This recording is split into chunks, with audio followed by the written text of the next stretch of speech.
With the coming of spring, 1944, the winter stalemate in Italy was broken. Our forces slowly resumed fighting their way up the west coast of the Italian boot toward Rome against bitter German opposition.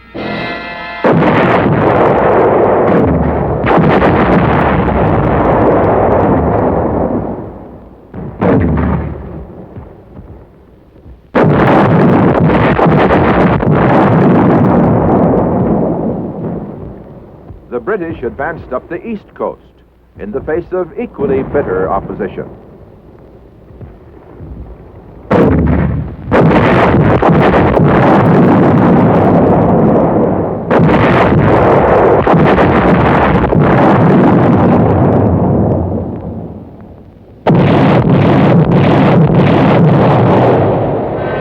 In the Pacific, troops of the 1st Cavalry Division landed on Los Negros and Manus Islands in the Admiralty Group to wipe out all Japanese resistance and complete occupation of the entire group of islands.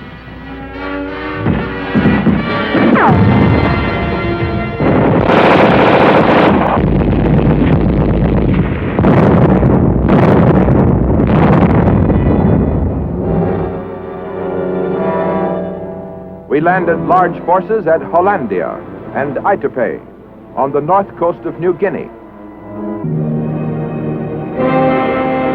General Stilwell and his troops were fighting the Japanese in Burma.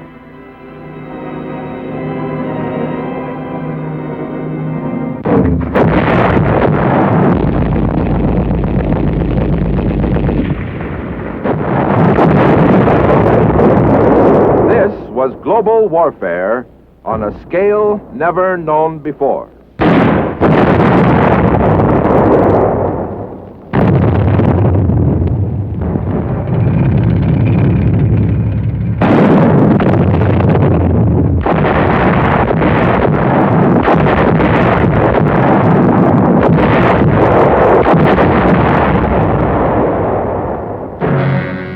Less than 3 years before, Hitler had addressed the Reichstag. Germany, Italy, and Japan will wage common war upon the United States to a victorious conclusion.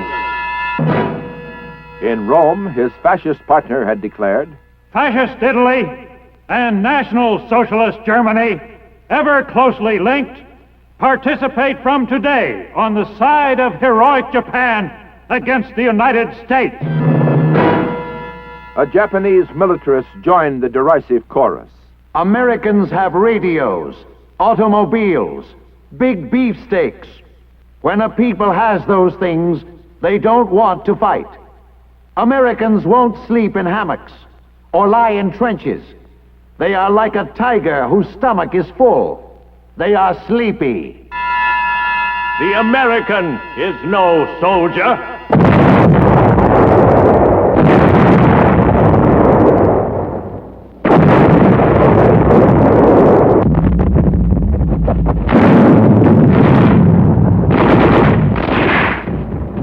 The American, no soldier? And yet there he was, carrying the fight to the boastful aggressors.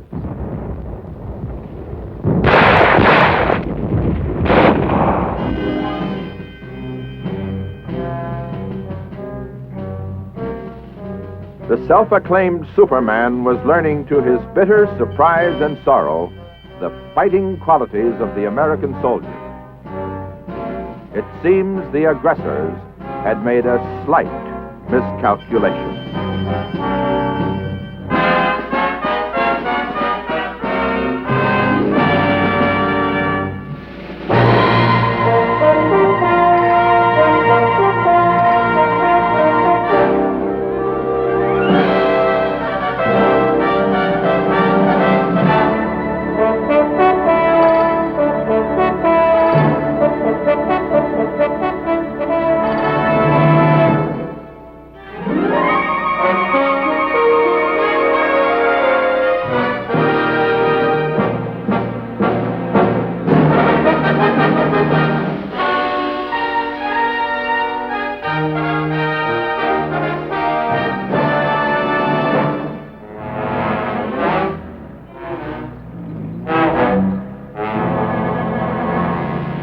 In Italy, our forces pushed on through rain and mud, over mountains, across rivers, toward Rome.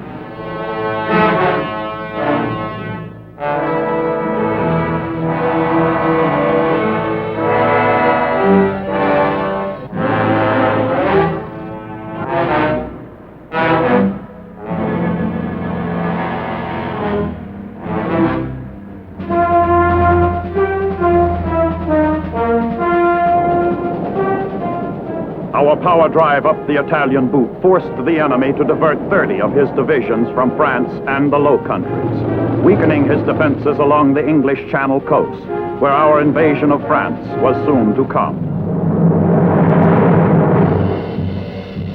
We now had an army numbering millions of soldiers.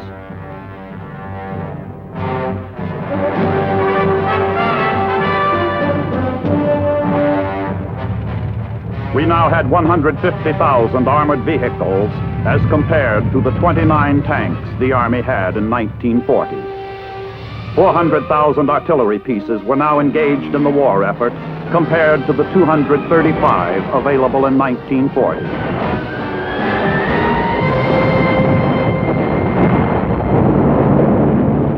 From a 1940 production capacity of 117 aircraft a month, we were now producing 9,000 planes of all types a month, a plane every 5 minutes, 12 an hour. Here now was an air arm of 150,000 planes supporting the coordinated Allied effort to wipe out enemy industry, supply routes, and communication facilities.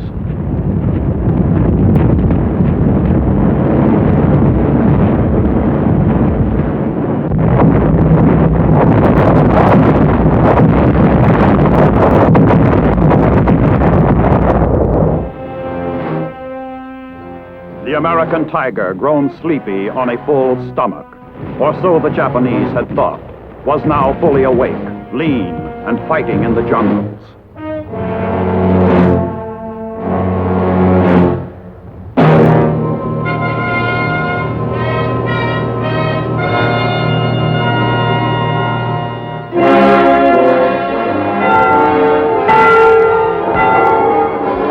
On the 4th of June, 1944, our Fifth Army captured Rome.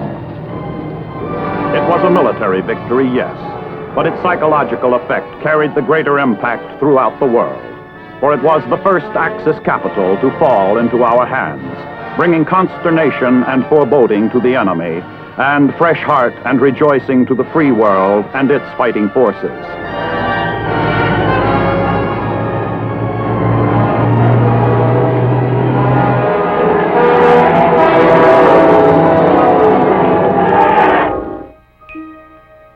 In England, after months of planning and preparation, it was D-Day -2. General Eisenhower was about to unleash the most massive amphibious invasion in history. During the big buildup, England had become a vast staging area for troops and the materiel of war.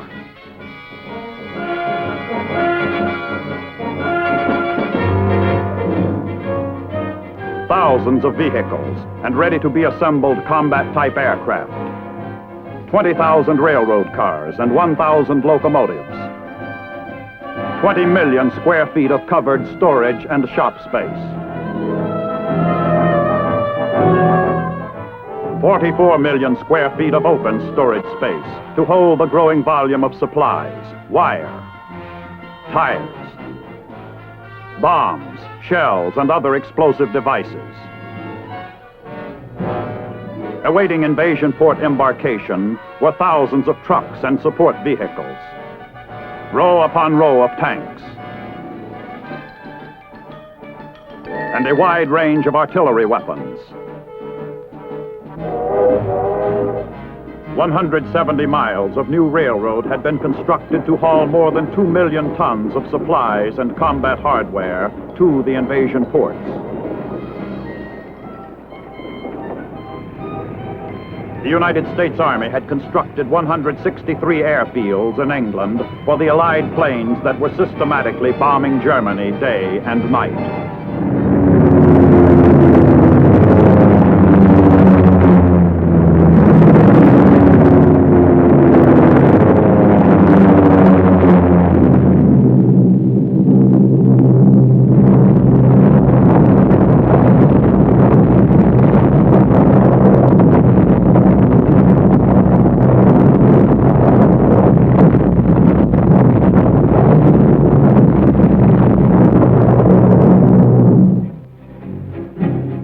invasion directive issued by the combined chiefs of staff was concise. General Eisenhower had his orders. You will enter the continent of Europe and, in conjunction with the other Allied nations, undertake operations aimed at the heart of Germany and the destruction of her armed forces. Another American general was to have a central role in complying with that monumental order. General Omar N. Bradley, field commander of American forces.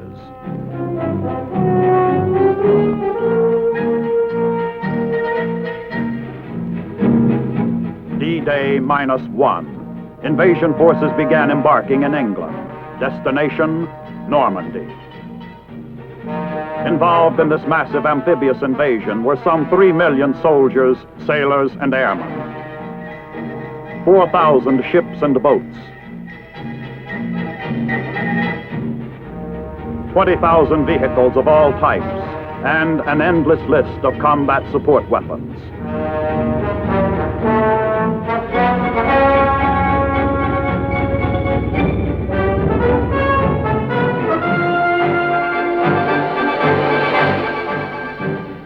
Operation Overlord, the code name for the invasion, was close at hand. Now, as D-Day and H-Hour approached, the final logistical operation was underway.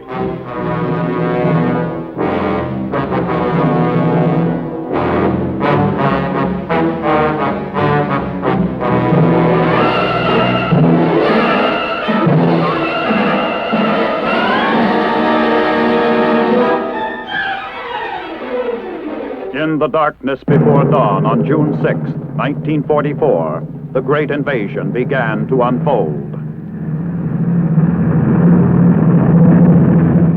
17,000 men of the 82nd and 101st Airborne Divisions, with over 2 million pounds of combat equipment and supplies, were airlifted to carefully selected drop zones behind the invasion beaches, where they were dropped to secure key road junctions and other strategic terrain objectives.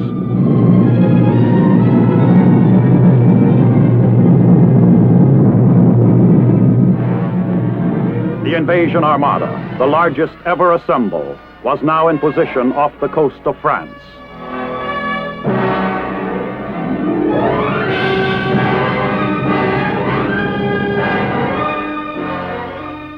While our assault forces prepared for H-Hour, Allied naval power began their concentrated shore bombardment.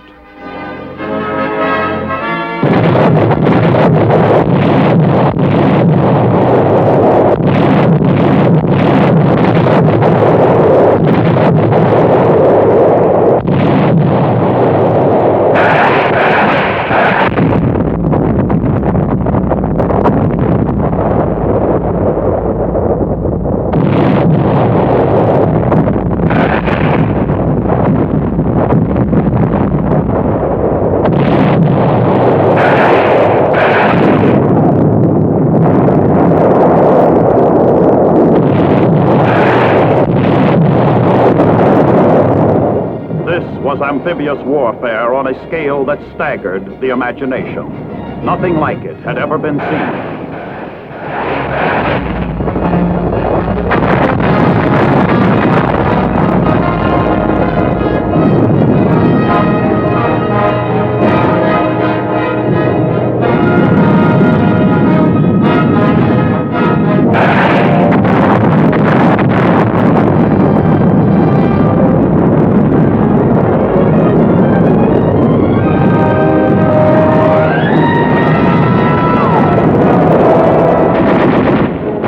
Omaha Beach, in the first assault, 30,000 American troops stormed ashore.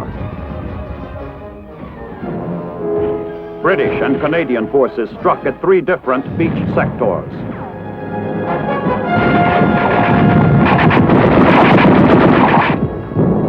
At Utah Beach, 20,000 American troops were landed.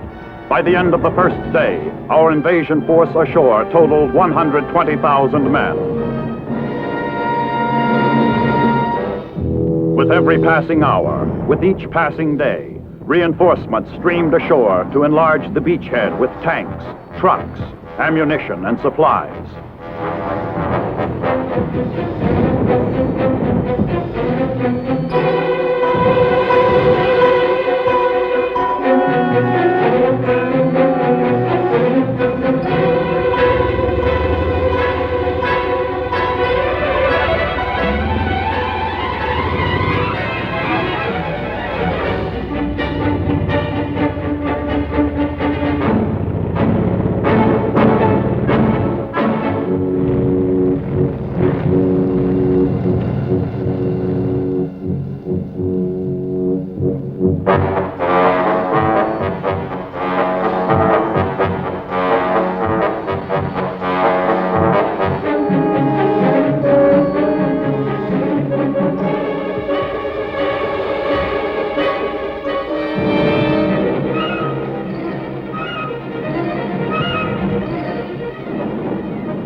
Hundreds of our attack bombers and fighters were now over Europe carrying payloads of destruction aimed at the vital centers of Hitler's fortress Europe.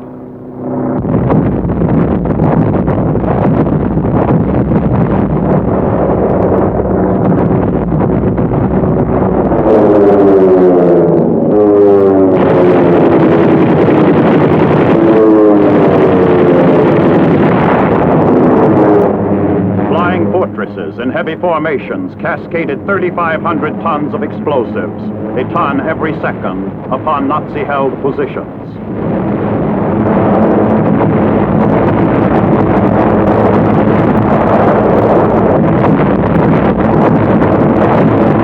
Our mass bomber formations were now given a canopy of protective air support by P-38 Lightnings. Together, they fought off enemy air attacks.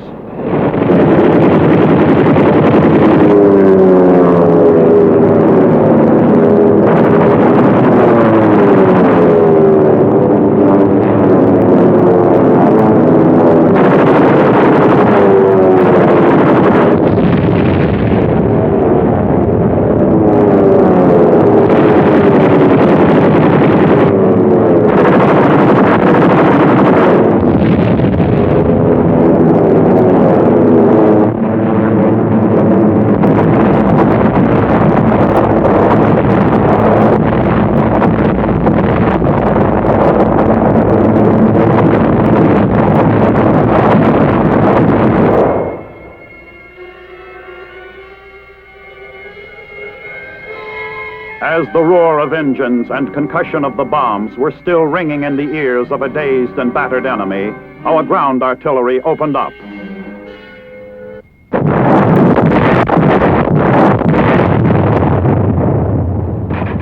Our tanks and infantry rolled forward, driving west to isolate Brest and other ports on the peninsula. Other elements pushed south and east toward Paris.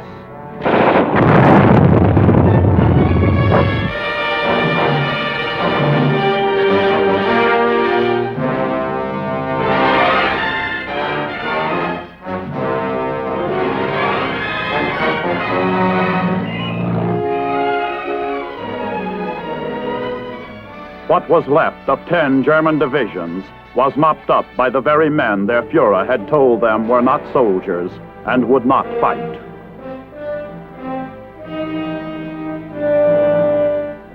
Again, the aggressor had made a slight miscalculation.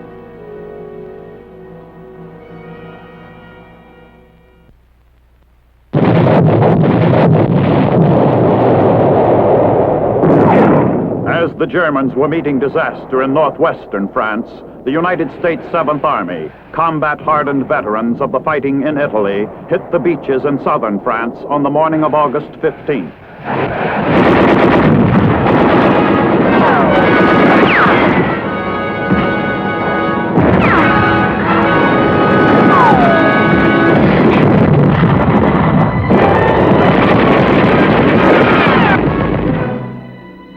During that day, 50,000 men and their equipment were landed.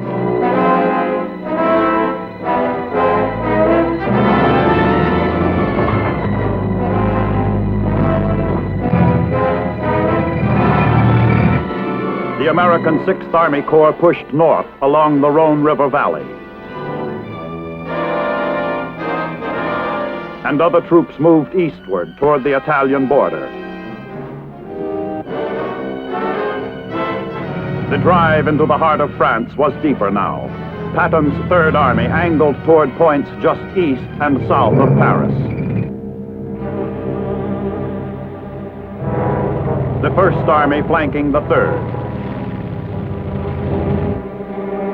The 7th now was moving up swiftly from the south.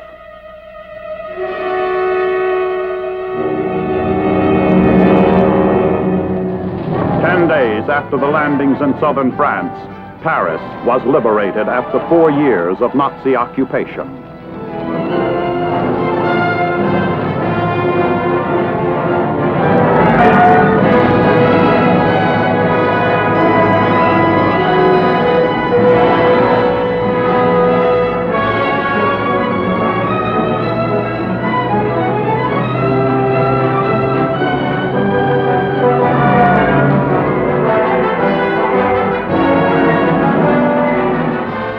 liberation of Paris, like the liberation of Rome less than 3 months before, was a cause for rejoicing, and its psychological effect was reflected throughout the free world.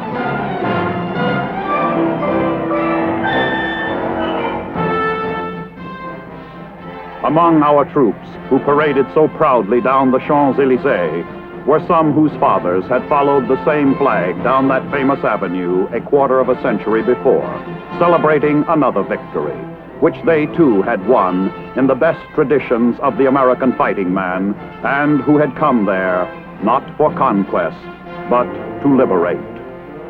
But the men of our fighting forces knew it was only one more important milestone along the rugged road to victory. Allied armies held bridgeheads all along the line of the Seine.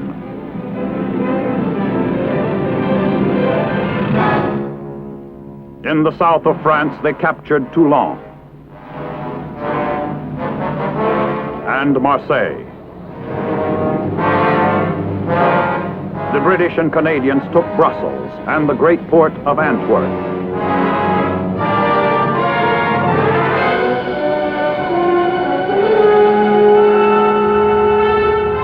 The First American Army pushed across the border into Belgium and drove on to Liège. The Third took Verdun.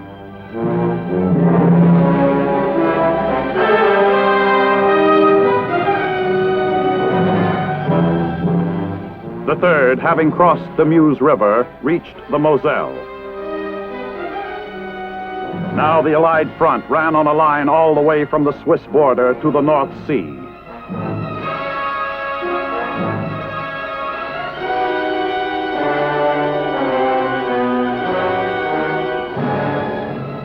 Seventh Army patrols coming up from the south met patrols from the Third Army. The two armies were now linked up for the coordinated offensive to come.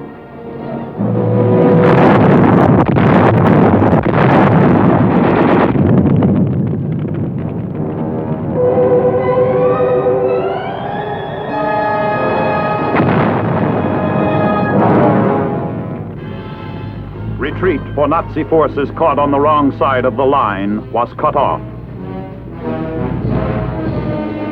We rounded up our share of prisoners.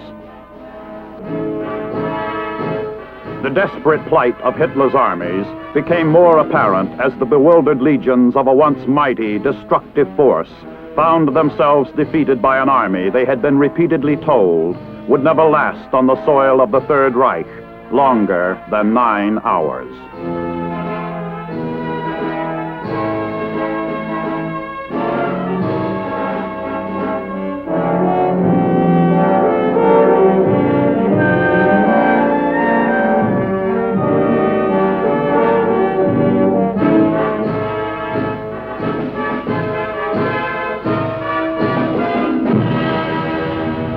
In the 97 days since the 5th Corps had led the assault on Omaha Beach, it had come nearly 500 miles, and now drove across the German border and stood on the soil of Hitler's Germany.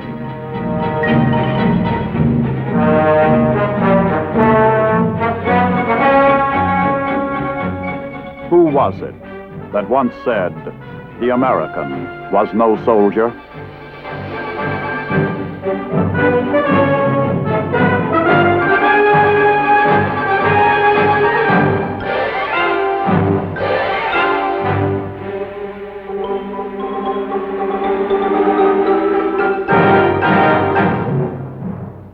In World War II, the American soldier proved his fighting qualities, as he always has and always will. He stands second to none, and his leadership is second to none. From private to general, he is the product of a free society conceived in liberty. He even has the power, through his right to vote in free elections, to choose his own commander-in-chief. He has a voice in making the laws which govern him. He has a precious heritage to defend, much to fight for when he must fight, to defend his good way of life. He prefers the arts of peace, as all men of goodwill do. Yet he knows how to practice the arts of war. In some of the scenes filmed of the actual historic events which have been documented in this series, you have seen the reaction to the American soldier by newly liberated peoples in North Africa, Italy, and France. To them, he was and still is a living symbol of freedom, for he came to their lands giving of himself, not for conquest, but to liberate, to defeat and destroy a ruthless aggressor. Or we might well say the aggressor, who, like evil throughout history, lives on and has been known by many names. The aggressor, who would dictate and impose his will upon those he would conquer and enslave. And not the least among those who stand opposed to him is the American soldier. He knows the price of freedom is eternal vigilance.